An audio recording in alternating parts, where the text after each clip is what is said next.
Hello all and welcome to another Winged Review. Now, over the past God knows how long, I've gradually been trying to work my way through the Final Fantasy games. I've done 1 and 2 already. They were on the Game Boy Advance, Dawn of Souls I think it's called. Those two I've already done, and I'm doing Final Fantasy 3. There we go, you can see that, which is on the DS.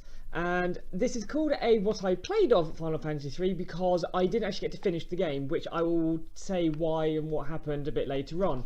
I think I did get a fair way through it, but I just didn't get to play the whole lot. So this is a mostly review, but overall I quite enjoyed this one. I probably wouldn't say I liked it more than number 2. I really enjoyed number 2, and as much as I was enjoying this one, the plot wise, again, you know, big evilness is coming, elemental crystals, find the crystals, release them. So pretty much the plot seemed to be just a rehash of the original game's story, which it was fine. I didn't really have a problem with that. I mean, there was much more other stuff about the game to really delve into. You have your 4 characters, you go around and, you know, stuff happens. But what happened, I like to go exploring, and it got to a point where I got an airship and I could start going around the place quite late in the game. I think my playtime was something like, I don't know, 13 hours or something like that, so I got a fair way. I went exploring, came across the town, went in, stuff happened, and I was stuck in there. I couldn't leave. There were a few areas where you could get into a few random encounter battles, but they weren't really worth bothering with. And as part of the story, I had this guy following me and I had to fight a boss. I just couldn't defeat the boss. I tried so many times. You have your characters. I tried using different items, find what it was weak against and focused on them. I find out like who was more effective to use physical attacks, who should use the items, healing, try to time everything, and I just got annihilated. Even if I got lucky and managed to get in an extra round of hits, I still wasn't able to defeat it. It could do this lightning move which pretty much cut all my character's health down by about 75%, and seeing as it got 2 moves per round, it would normally do that, then do another move, just a basic hit, so my characters would be pretty much dead. And before I had a chance to heal them, it would do another move and wipe them out, so I just couldn't get through. I think once it didn't use the lightning move, or a couple of times didn't use the lightning move, it just used 2 basic attacks, so I was able to heal, so I did get an extra few rounds in, but then again it just used the lightning attacks and I was wiped out, and I just got fed up. Yes, there were some areas where I could have done some level grinding. I did do a little bit of level grinding, but with how quickly I was getting annihilated, in order to get to a high enough level to actually beat it, it would just take fuck knows how long. So I gave up, really, which is a shame, because up until that point I was really enjoying it. It was a good game. No, the graphics were good. It had some good soundtracks to it. The characters were interesting as going around. I wasn't exactly massively invested in it, but yeah, it was good, and I was enjoying the game. I did want to see how it would end, but with how far through the game I was, I didn't want to have to start again, and I just could not defeat the boss. And because of the story bit, I couldn't leave. It was like sort of like a castle town. Then you have the barriered walls around it with little sections. You have like a southeast settlement, southwest settlement, northwest, northeast, and then the castle in the middle. And as you go around the 4 settlements with the castle, that's where the random battles could happen. But the whole thing was encased in a wall around the whole thing, which I couldn't get out of. So I don't know what happened to the ship, so I was stuck.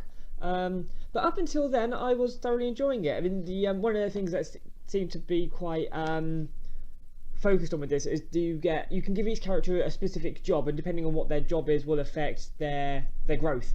So you can give them like it pretty much just means whether they're like the melee type, magic type, various different things. I mean, I had like my main brute, my magic user, and some various other things, so I had a nice split. The only thing with the magic was that you don't learn the spells as you level up type thing.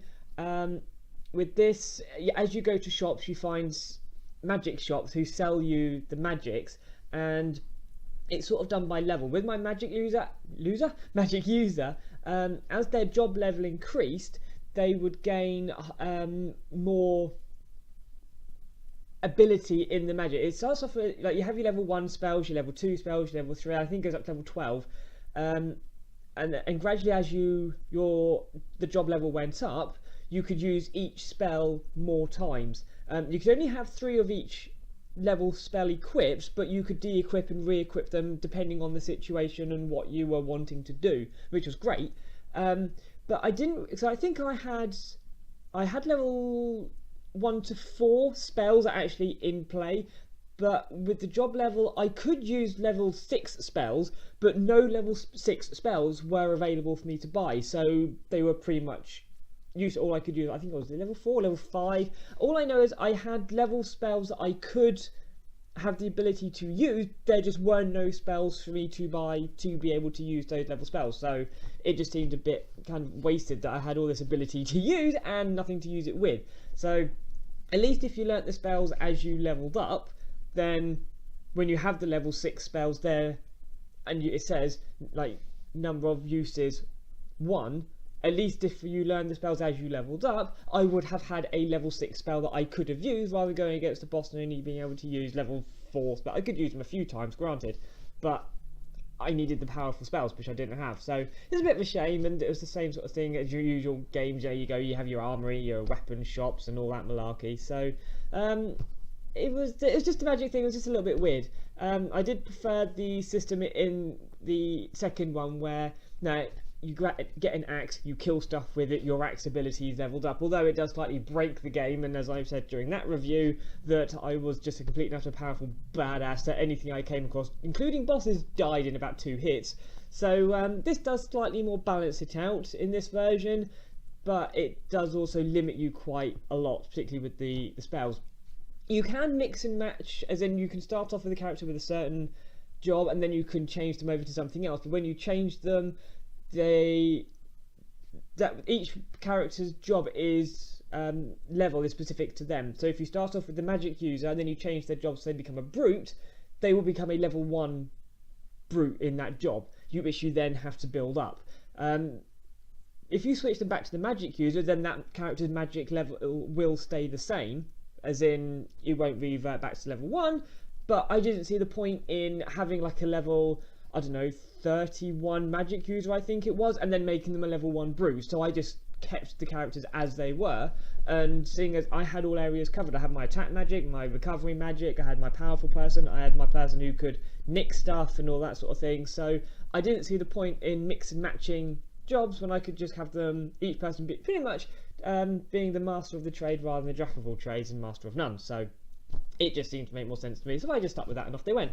So from what I played of the game, it was very good. It's a very well thought out planned game and I was enjoying it, but up until that point where I got up to that boss, that kind of killed it, which I did look online and it pretty much just told me to do what I was doing anyway. Certain spells are more effective and bloody blue, so it looks like I'm not the only person to actually have problems with this. So this is probably my number 2 of the 3 games I've played so far. So the second one would definitely be my favourite, then this one. The first one, as you saw, if you saw that review, I was enjoying it, but the enemy encounter rate was far too high and it just pissed me off. So I will give this one another try at some point and just not go to that place when I did do this time and got stuck. So I did enjoy it. I've moved on to Radiant Historia now, rather than going. I thought I'd have a break. I've played 3 Final Fantasy games in a row now, so I thought I'd have a bit of a break from the series. I'm now playing Radiant Historia, which I saw it on, whose channel did I see it? Someone did a top 5 underrated DS games, and one of the ones that was on there was Radiant Historia. So I thought I'd give it a go. Jay Witz, I think it was. So I just thought I'd give it a go. I'm playing it at the moment, and I am actually quite enjoying it, even if it is rather cutscene heavy. But you know, that'll be the next review most likely, and then I'll get on to, well, I've got Zelda Oracle of Ages, Oracles of Seasons. I wouldn't mind doing Minish Cap again. Plus I've got is that all I've got at the moment?